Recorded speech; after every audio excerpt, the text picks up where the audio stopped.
So Dan Campbell met with the media for the first time really since the Lions trounced the Packers. That still feels good, doesn't it? That still feels good. So the Lions beat the Packers. We know that. And this is the first time that Campbell has talked to the media. And of course, the first question was about Jameson Williams, because you know that it's what's going to be about. He was reinstated from his gambling suspension. So, of course, naturally, that is what people are going to want to know and what they're going to talk about. So here's a couple of the quotes that he said. I'm going to go through the quotes that he said, and then we're going to talk about how they are going to bring him back in the fold. But before that, leave a comment in the section. How do you think the Lions should bring back Jameson Williams? Should they just throw him into the fire and like play him a ton? Should they ease him back into it? Should they make him prove it in practice before he even gets reps? Should they put him on special teams? I mean, there are so many answers that you could have to this.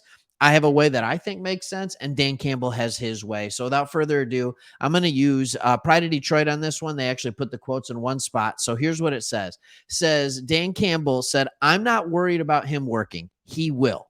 It's just about polishing all of the little things." He said, "We also know if he does play, he can't play 60 plays. That's not smart. We can't do that to him." So we have our answer. Like, no matter how you want it to be done, it's going to be eased back into it. And I'm going to do another video. We have a good player that's coming back, and they're going to do the same thing with it. And this is why I'm going to be honest. I'm a little frustrated with the way this suspension went down. Like, don't get me wrong. I'm happy to have him back in 4 games rather than 6 games, but I'm also frustrated because now the NFL has changed the policy where it's no longer a 6-game suspension. It's not even a 4-game suspension to do what he did. It's a 2-game suspension. Do I think it should be a 0-game suspension because the guy gets done with work, wants to blow off a little steam, places a bet on the Pistons, places a bet on, a random team, a random NBA or MLB team? No, I don't care.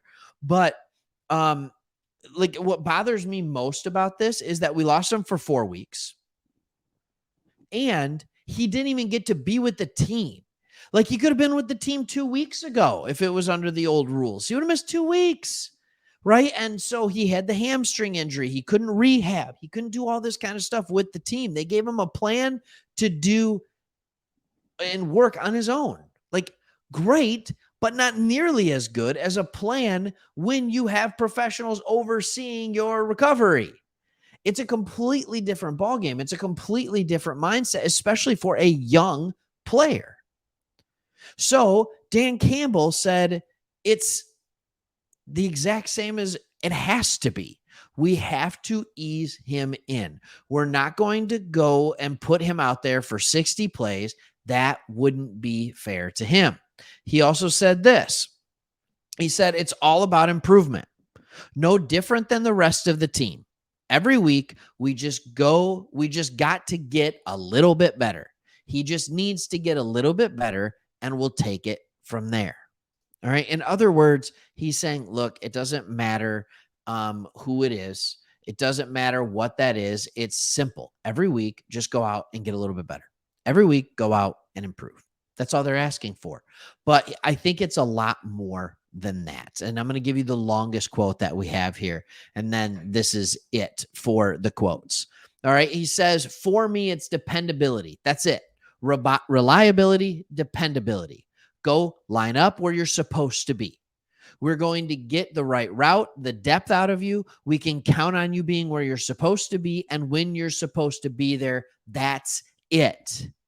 He's saying, I don't care about the explosion.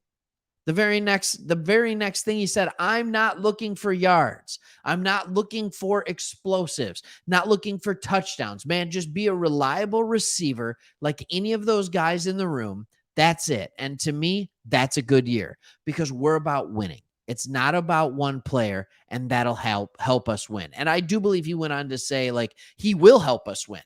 Because here's the truth, and this is me talking now.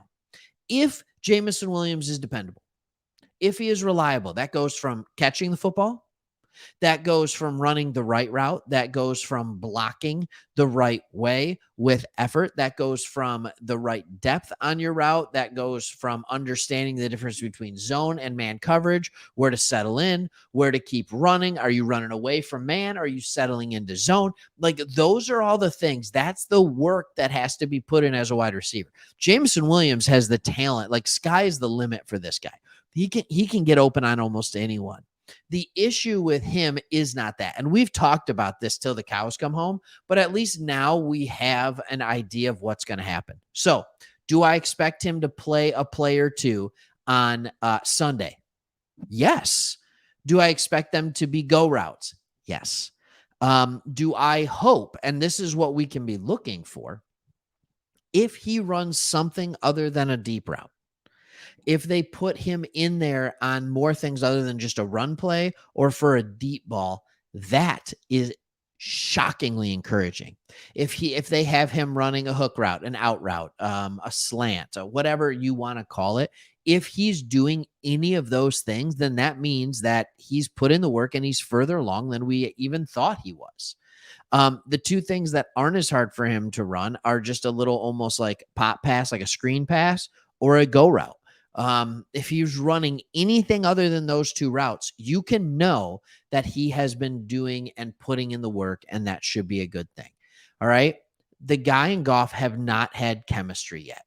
So I don't know. But here's what I would like to see out of him. If he can just go in for the snaps that Marvin Jones was playing, which is like, what, 30%? I don't know, 20%. I really don't know if he can go in and do that, because if Marvin Jones can go in and drop a ball, Jameson Williams could go in and drop a ball much more attractively, with much more speed and put much more pressure on the defense. So, yeah, I'm not worried about that. I just want him to be able to get his feet wet. And I don't, and here's what I'm going to kind of say my opinion on how I think things should happen. We're 3-1. We're playing the Panthers, and then we're playing, oh, I forget who we're playing, the Buccaneers after that. I think it's a really good time, and I think the schedule kind of puts itself in a position where you can throw Jameson Williams to the Wolves a little bit in the next few weeks. No, you can't play him 60 plays. I understand that this week is first week back, but you can in 3 weeks. And I would love to see them kind of just take the kids' gloves off, take the training wheels off. They still have the training wheels on Jahmyr Gibbs. They still have the training wheels on Jack Campbell. Jamo's in his second year. And I understand he didn't get to play the majority of last year, but he was back and he was taking part in games when we were going off in the second half of the year in a very good way. So I can understand kind of the lack of trust there. But this is different. It's no longer him or DJ Chark, right? It's him or Marvin Jones. It's not even close, because DJ Chark was that deep threat. DJ Chark was a reliable wide receiver. Marvin Jones, through 4 games, is neither of those things. So, yes, I would like to see Jameson Williams at the very least be getting 3 to 4 to 5 targets a game.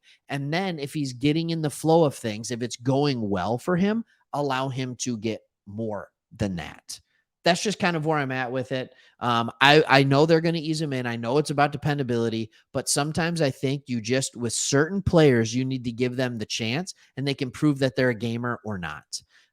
You need to run it. I saw this when, I know this sounds a weird comparison, when Aaron Jones is hurt. Dylan is a much better running back than when he's just getting 8 carries a game. He just is.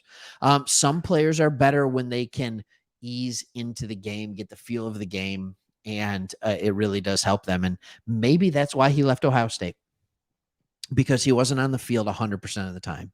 And at Alabama, he was able to be on the field all the time, and he was a playmaker, and he was able to get a good feel for the game and play the game that he loves playing.